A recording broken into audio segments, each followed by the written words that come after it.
Baby Harry is finally growing a pair. Harry is looking more confident these days, so what does that say about his relationship with his narcissistic wife, Meghan Markle? Well, let's talk about it together. Hello everyone, welcome back to the King YouTube channel. Recently, Harry and Meghan headed to Vancouver to try to save Invictus after all the problems it's been having, thanks mostly to Meghan and Harry. But anyway, while they were there, they went to a Vancouver Canucks game. And while at the game, we couldn't help but notice Harry wasn't wearing his miserable scowl that we usually see. Meghan, of course, was flashing her rictus grin as usual, but the change in Harry is prompting many people to ask what is going on behind the scenes. Is Harry finally starting to become a man? And what could that mean for the future of his relationship with Meghan Markle? Darren Stanton is a famous body language expert, also known as a physical science specialist, and he's weighed in on what he believes might be happening with Harry, what could explain this sudden change in him. And this is a change because usually whenever Harry and Meghan are spotted out and about together, Harry looks like he would rather be anywhere else. Meghan looks like she's just happy to get the attention, but Harry never looks happy when he's out with her. So what's going on here? As reported by The Mirror online, according to Mr. Stanton, in the past Harry would be a more introverted version of himself when he was alongside Meghan, and more extroverted when he was by himself. But now he seems to have found himself. He has come into his own and is his own man. Mr. Stanton went on to say, I think he has found his inner strength. Previously he hasn't shown this despite his position, and it looks to have shifted in a way. Let's think back to the Harry we saw before he and Meghan ever got together. He always appeared very confident to me, in fact a bit arrogant. Back then, Harry seemed like a pretty fun person. It seemed like he knew how to have a good time, often too good of a time, think playing strip poker in Vegas for example. Whether he was spotted out alone or whether he was with his brother and his sister-in-law on some official royal business, Harry was always laughing and joking. He looked like he was a fun person to be around. But then, after he and Meghan got together, everything changed. As soon as Harry got together with Meghan, he became a different person. He was no longer the happy-go-lucky guy we used to know. Before Meghan entered his life, Harry seemed pretty happy with his lot in life. He seemed to realize that he was incredibly lucky to be born into such a life of extreme privilege.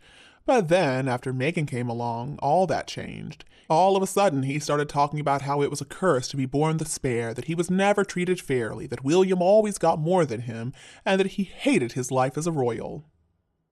Harry even remarked once that his father and his brother were trapped in the monarchy. He implied that even his father and his brother resented the roles they were born into, and that he was so glad he managed to escape. Of course, the Oprah Winfrey interview was only the beginning. Later on in Spare and in Harry and Meghan's docuseries titled Harry and Meghan, he complained about many more aspects of royal life. He claimed that he couldn't be free to just go out and do what he wanted to because of the media. Harry implied that it was the media's fault that he was such a wild party boy when he was younger, that they reported him as such, and so he had no choice but to become that. Of course, anyone with common sense could see that Harry was enjoying himself plenty when he was out partying, but thanks to Meghan's influence, he had to become a victim, and so he decided he was a victim of both his family and the British press. Another thing that has been pretty clear about Meghan and Harry's relationship since they got together, really, is that Meghan is the one who wears the pants in that relationship. She has all the power over Harry. If she says jump, then Harry just says how high. Meghan did what narcissists always do to their victims. She isolated him from anybody who really cared about him so that it would be easier to brainwash him and exert complete control over him, and she succeeded. Mr. Stanton believes, though, that maybe Meghan is softening a bit in her approach to Harry. And it could be, because it seems like Meghan is realizing that she has nothing if he leaves her. All she has is her connection to the royal family. And if she treats Harry like crap and he finally gets fed up with it and realizes that she's not worth it and leaves, well, she's going to be screwed. So it looks like now she may be trying out a different strategy. She's going to try to pretend to actually respect and love him. I don't know if it's going to work, I hope not. But anyway, according to Mr. Stanton, Meghan recognizes that Harry is a powerful person as a royal, and he believes she might feel slightly less dominant at that moment. Now, I also think that this fits with the rumor that Meghan is the one pushing for the two of them to go back to Britain for Christmas. Meghan is realizing that she cannot make it on her own. She signed with WME thinking that was going to be her ticket to fame and fortune, and that she was going to be a famous actress all by herself. She wouldn't need Harry anymore. Well, she's now been signed with WME for a few months, but so far, nothing. Nobody is interested in working with her. It looks like right now Meghan is panicking. She can feel this lifestyle that she has gotten so used to slipping away from her, and she should be panicking. Honestly, it's amazing that they have gotten this far, and it's not going to continue. This stroke of good luck is coming to an end. It already has, really. Karma is coming to get them, and karma is not going to play nice. But Meghan is never really going to let on in public that she's freaking out, so she's going to go out there and she's going to pretend to be as confident as always.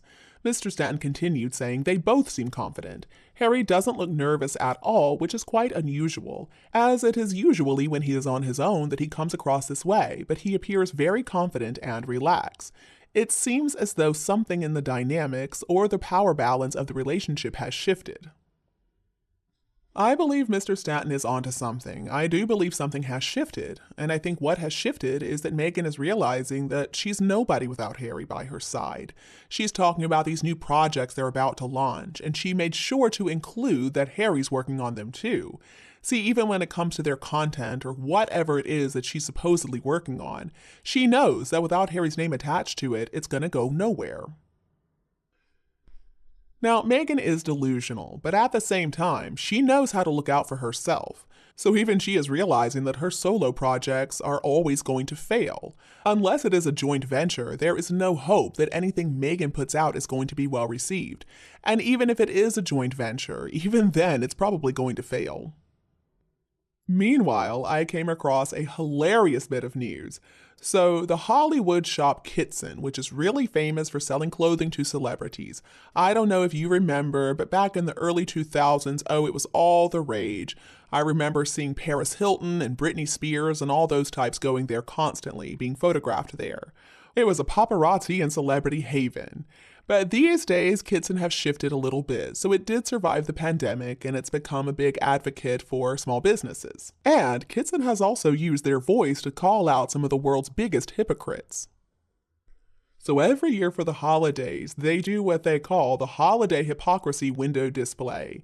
For the last 3 years, according to Kinsey Schofield, Kitson has used its holiday window to hold people accountable.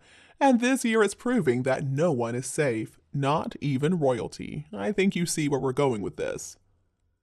Guess who was up there in that window? Of course, the Duke and Duchess of Hypocrisy, Harry and Meghan Markle. So they are calling out the hypocrites for their eco-hypocrisy for always using private jets whenever they travel, in spite of the fact that they're preaching to all of us that we need to reduce our carbon footprint. And this is something that is sure to get under Meghan's skin. I cannot imagine how pissed off she is right now. I'm sure the plates are flying around in Montecito. See, Meghan grew up idolizing Kitson. I'm sure when she was younger, she either tried to get her daddy to buy her stuff from there, or she made plans that she was going to buy all her clothes there when she was wealthy enough. And I'm sure this was something that the people working at Kitson also realized when they chose Meghan and Harry as their hypocrites for the holidays.